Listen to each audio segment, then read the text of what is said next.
Guys, ഇതാണ് നമ്മളെ തൈര് ചോറിൻ്റെ ഫൈനൽ ലുക്ക്. അപ്പോൾ ഞാൻ ടേസ്റ്റ് ചെയ്യാൻ പോവാണ്.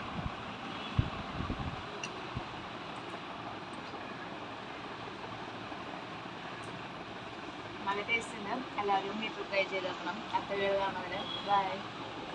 അപ്പോൾ നമ്മളെ തൈര് ചോറിന് ആവശ്യമുള്ള കോക്കനട്ട് ഓയിൽ നമ്മൾ ഒഴിച്ചിട്ടുണ്ട്. നമ്മൾ കുറച്ച് കടുക് ഇട്ട് കൊടുക്കാറ്.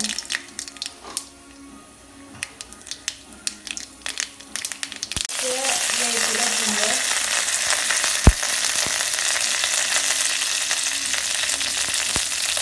ഒരു മുളക്,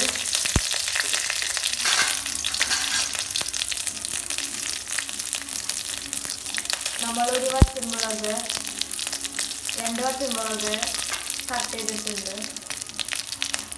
ഇഞ്ചി ചതച്ചിട്ടിട്ടുണ്ട്. നമുക്ക് ആവശ്യമുള്ള കേട് ഒഴിച്ചു കൊടുക്കാം. നമ്മൾ കേട് ഒഴിക്കുകയാണ്.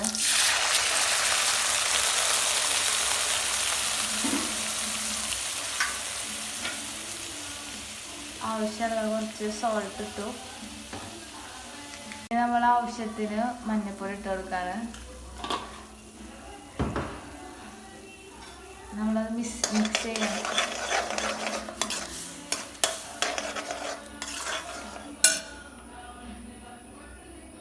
നമ്മൾ ഒരു ലെമണിൻ്റെ ഹാഫ് സ്ക്വീസ് ചെയ്യാണ്.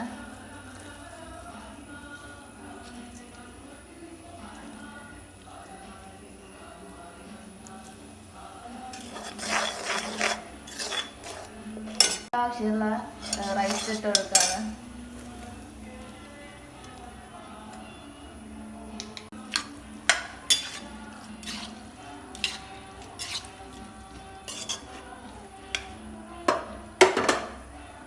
അപ്പോൾ നമ്മളുടെ തൈര് ചോറ് റെഡി ആയിട്ടുണ്ട്.